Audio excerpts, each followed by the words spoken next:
ധ്യാനിപ്പിക്കാൻ പോകുമ്പോൾ പറയാറുള്ളൊരു കാര്യം ഇത്. അതായത് ആളുകളോട് ഞാൻ പറഞ്ഞു കൊടുക്കും, നിങ്ങൾ എത്ര നല്ല ക്രിസ്ത്യാനിയാണെന്നറിയാം ഒരു എളുപ്പവഴി ഞാൻ പറഞ്ഞുതരാം.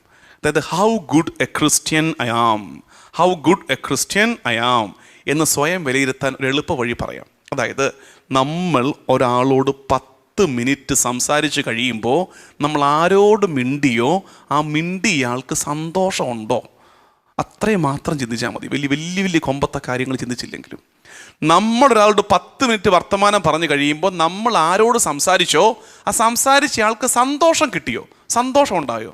ഇതതില്ല. ആ 10 മിനിറ്റ് കൊണ്ട് 7-8 ബൈബിൾ വാക്യം പറഞ്ഞു കാണും. പക്ഷെ അതെല്ലാം കഴിഞ്ഞിട്ട് ഇവർക്ക് വലിയ ഭാരമാണ്. ജീവിതത്തിൻ്റെ പ്രതീക്ഷയും പ്രത്യാശയും നഷ്ടപ്പെട്ടു പോവുക നമ്മൾ അധിക ഭാരം കൊടുത്തിട്ട്. അങ്ങനെയായി പോകരുത്. കുറഞ്ഞ പക്ഷം മറ്റുള്ളവർക്കൊരു പ്രത്യാശ, ഒരു സന്തോഷം കൊടുക്കാനെങ്കിലും നമുക്ക് പറ്റണ്ടേ? അത് പറ്റുന്നില്ലെങ്കിൽ, നമുക്ക് തന്നെ സന്തോഷം കണ്ടെത്താൻ പറ്റുന്നില്ലെങ്കിൽ നമ്മുടെ പ്രാർത്ഥനാ ശൈലിക്ക് അപകടമുണ്ട് പ്രിയമുള്ളവരെ. അതായത് ദൈവസന്നിധി ഇരിക്കുന്ന നേരം സന്തോഷത്തിൻ്റെ നേരമാക്കി മാറ്റണം. പക്ഷേ ഇന്ന് ചിലപ്പോൾ എനിക്ക് തോന്നാറുണ്ട് ആരാധനയൊക്കെ വിജയമാകുന്നത് എത്ര ലിറ്റർ കണ്ണീര് പെയ്തിറങ്ങി നോക്കിയിട്ടാണ്. അതാണ് ആരാധനയുടെയൊക്കെ വിജയമായിട്ട് നമ്മൾ അസസ് ചെയ്യുന്നത്. ശരിക്കും നമുക്ക് സന്തോഷം എന്നുള്ള കാര്യമേ മാറിപ്പോവാണ്. ശരിക്കും ഒരു കത്താർസിസ് വേണം.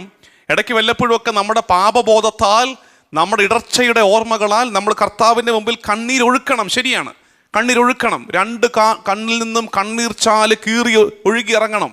പക്ഷേ അതിൻ്റെ ഒടുക്കം മുഖം തെളിയണം. അതിൻ്റെ ഒടുക്കം മുഖം തെളിയണം. ആനന്ദത്തിലേക്ക് വരണം. ആനന്ദമാണ് ക്രിസ്തീയ ജീവിതം.